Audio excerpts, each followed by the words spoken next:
Hello Internet, Sir Mutton Chops here, welcome back. And as you can see, we've taken a break from the monk, and we're going to move over to the gnome cleric. As gnomes can't be monks, unfortunately, I've decided to try to solo as a cleric. It's not too easy, but I found a little area with undead. Not gonna go after this guy. A little too strong. My monk can take him easily, but that's for the short sword of Morin, or it's just the sword of Morin, I forget. But it's a ranger quest. I'm not going to be bothered with that right now, as I die enough as it is. I don't need to play a really hard class. Don't need to do it. I don't need to, perpetuate the cliche that is rangers dying frequently, repeatedly, and nonstop. So yeah, I found this wandering spirit that this shaman from BDA was looking for in the zone, and told him I found it, and it poofed. So it made a liar out of me. Yeah. But if this happens to you, or if you see a standing stationary version of the mob but you can't attack it, just wait for it to path around or go looking for it in the vicinity. You'll eventually find it, as I did here. So yeah, it's pretty interesting. I don't know if this is a spawned mob. I'm going to assume that. Maybe it's just really rare, but I think I'm right in assuming that it is a spawned mob. You do a turn in and then this thing pops up. So I'm going to try to hail it for him and kind of park it somewhere so he can come and find it. Not too easy, especially if you're hitting /lock and all that, but we got it nonetheless, and he's going to do his turn in. It's for some kind of shield. I forget the name of it, but you'll see it here soon enough with all the stats and whatnot. But it's funny because he also had to get another item from this wandering spirit, and he had forgotten, so he had to come all the way back to where this location was to look for it. And so I did this twice, but I didn't want to go ahead and include that because it was a little ad nauseum. Anyway, there's the shield. Shield of Falsehood. That's pretty cool. Some okay stats, little negative stats there, but that's not too bad for what it gives you. The benefits outweigh the negatives. And he's going to throw some on me there, and we're going to have a little conversation about what the hell, in fact, I'm doing. Soloing as a cleric. Probably would be better experience for me to be in a group, but I wanted to try something different. The road less traveled, if you will. So yeah, Karanas is definitely the road less traveled. Pretty barren out here. You run into people occasionally. I kind of like that, though. I kind of like that whole barren feel. You're way out there in the wilderness. It's just you and the animals. And that sounds a little awkward, but yeah. Gotta go ahead and try to make some headway with these undead over here in the farmer's field.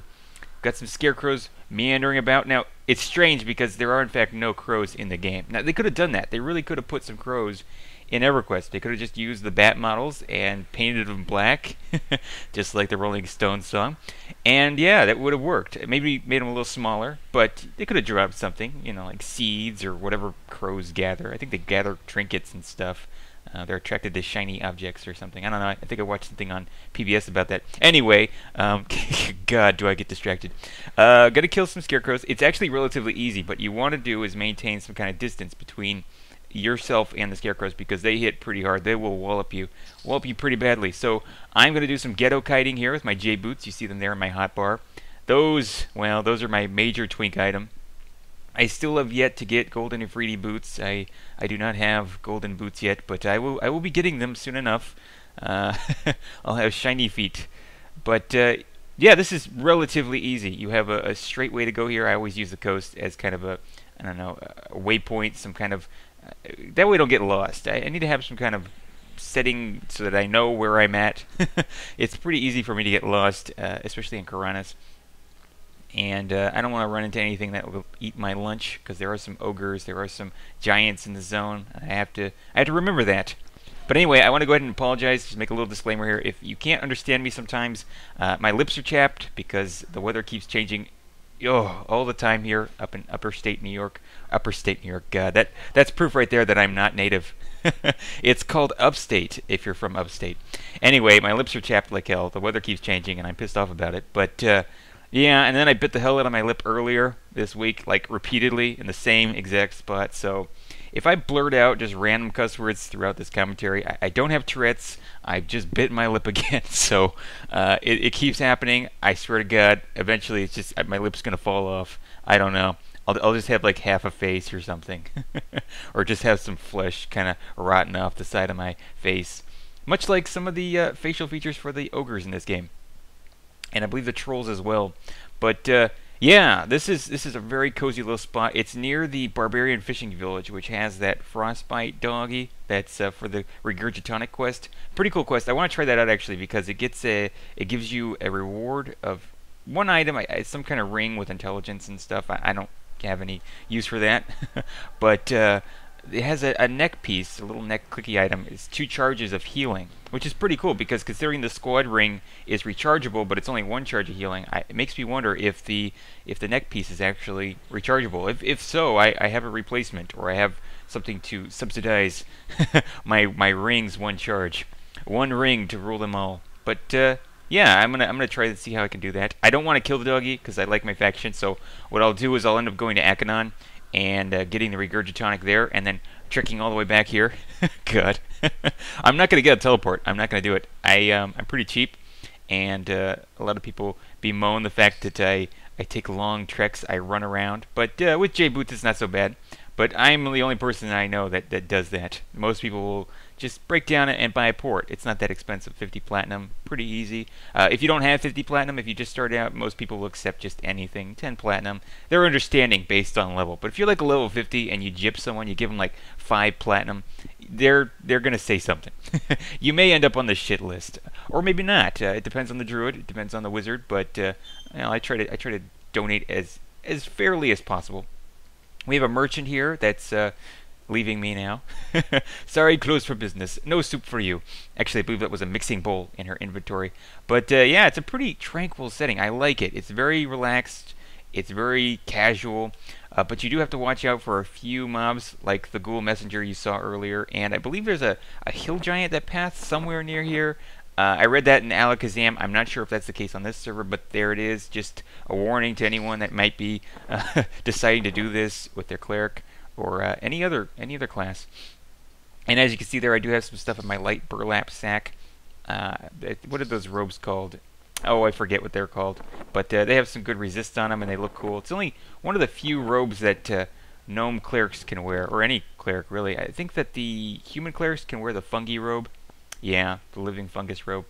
But unfortunately, gnomes don't get to wear that. Otherwise, I would be donning that right now. So, and that gave me an excuse to use the word don. So I did it.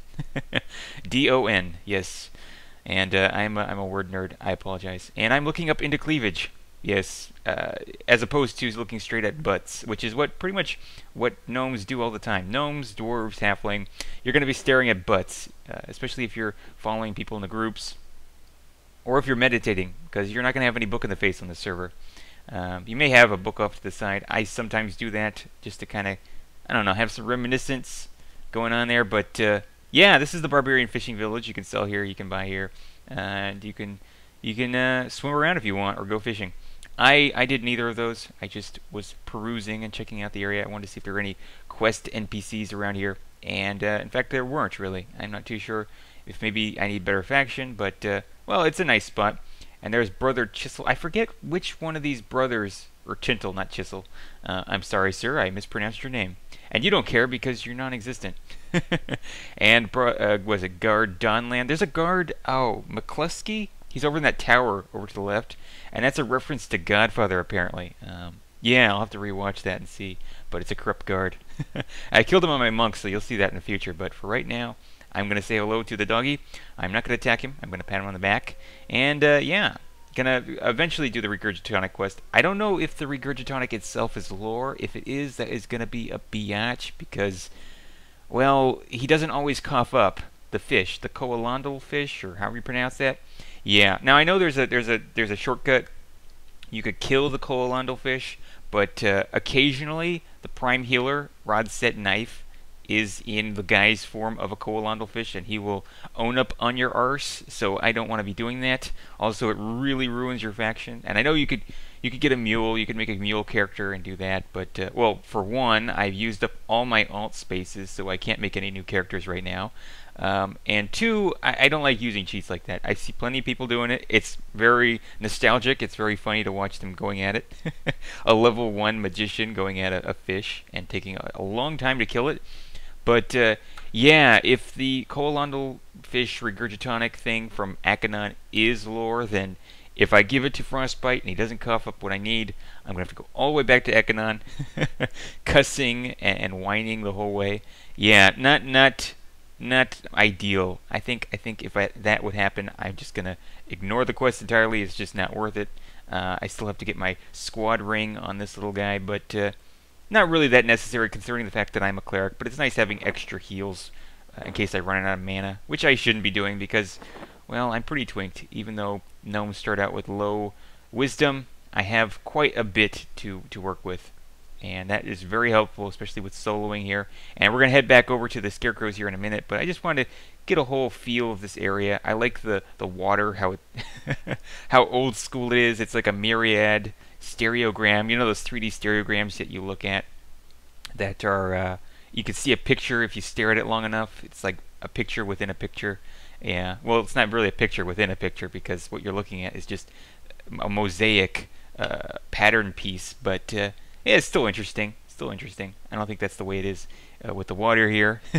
But maybe if you stare at it long enough, you'll see stuff. I know I've had those long, late nights of Everquest playing where you think you start seeing things. You know, like the ancient Cyclops spawning. That's something you think you'll see. Anyway, here's a named Noel. He's one of the good guys, apparently. He's been converted to the true way of life. No longer an angry Noel. He's learned to come to peace with the other side. Peace in the Middle East.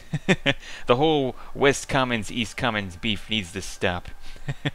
Everquest needs to have some nice pacifism. I don't know. No, Donnie, you don't need to worry. These are nihilists. You have nothing to worry about. 10 points if you get the movie reference there. I need to stop with my movie references, though. I do. And my lip is really starting to hurt now. Sorry if you don't understand me. It is because of my lip, not because I can't pronunciate. Enunciate? I'm gonna have to look up those words now.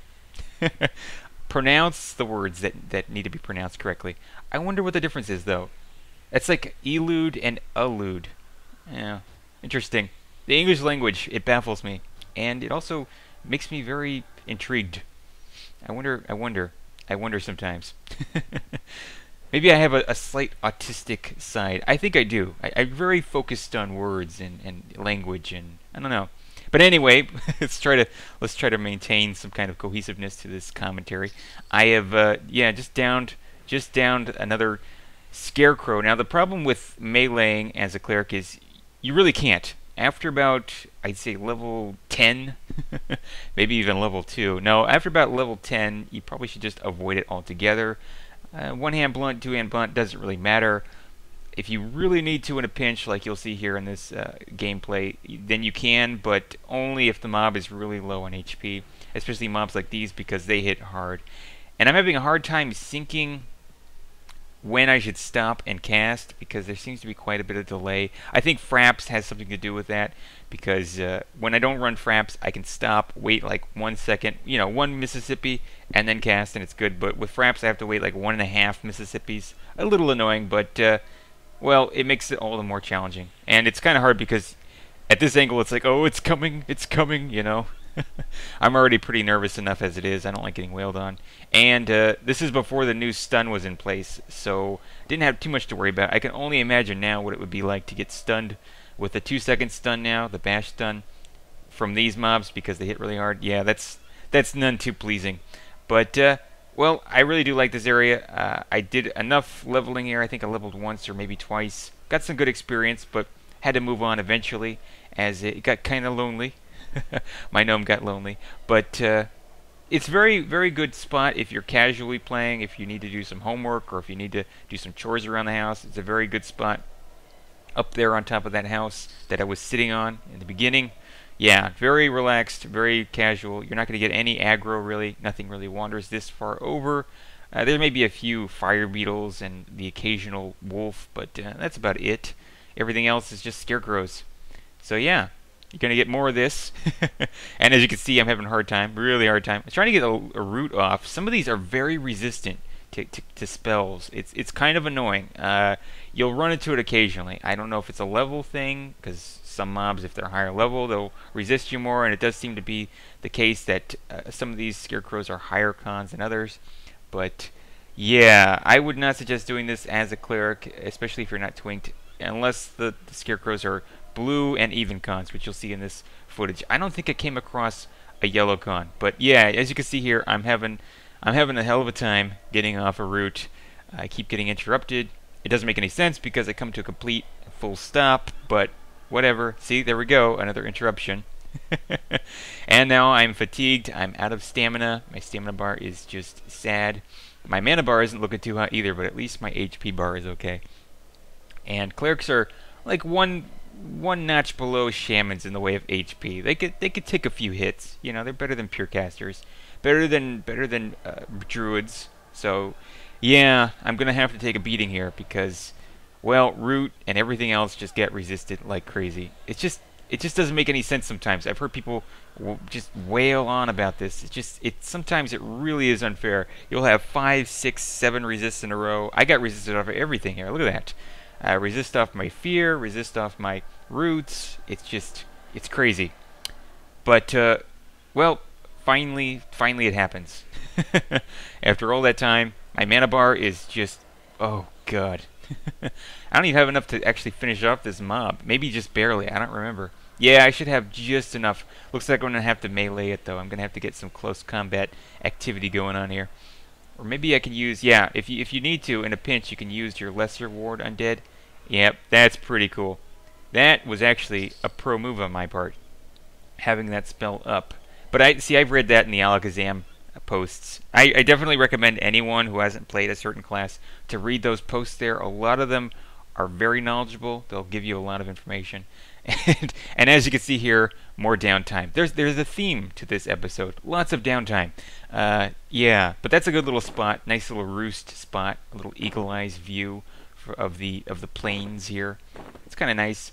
I'm not too sure what these little sacks of hay are for, but I think you could turn them into some NPC around here in the vicinity and get some small XP faction adjustment with a few coin. I didn't try doing it because I couldn't find the mob and I didn't have tracking. Speaking of which, you have sense dead, sense the undead, I don't know, whatever the spell's called, and it helps you find undead in the zone. You won't really need it for this area as the scarecrows are very easily detected, very easy to spot with their glowing eyes from a distance, so you don't really need it in this instance. But in the future, if you're in a zone that doesn't have a lot of undead, or if you need to look for an undead named mob or whatever, definitely try to utilize that. I often forget that I even have that spell as a cleric because you just hardly ever use it. It just doesn't get used a lot, but I guess in certain instances it would be very useful. This is about as best a drop from this mob that you can come to expect. Occasionally you get words, and that time I got a cracked stave, or staff, stave, what have you. Some people say staff, and some people say stave, but some people say stafe, and I would be one of those persons. Anyway, gonna continue on killing these mobs. This is a very cool area. I definitely recommend it if you're a cleric. It's an out of the way spot. If you want to try to mix things up, it's very cool. You could also try the undead reavers that spawn at nighttime in, was it East Corona, I believe? East Corona, yeah. Yeah, try those maybe. I don't know how hard they hit, but they definitely will be taken out by your undead direct damage spells. So it should be easy to take them down, as our spells are very solid, good in the way of mana. And as I have a lot of it, I can pretty much just solo about anything. And here I go again with my ward undead, and it didn't really do the job there, did it? No. Anyway, that's about it for now. Thank you all for listening. Thank you all for tolerating me. I ding there. That is so nice. Yes. Always good to hear that sound. And the graphic isn't that bad either. So yeah, that's about it for now. I'm going to move on somewhere else. And also going to get on over to my halfling druid here soon enough. But until then, take care and enjoy your hunting in Norath.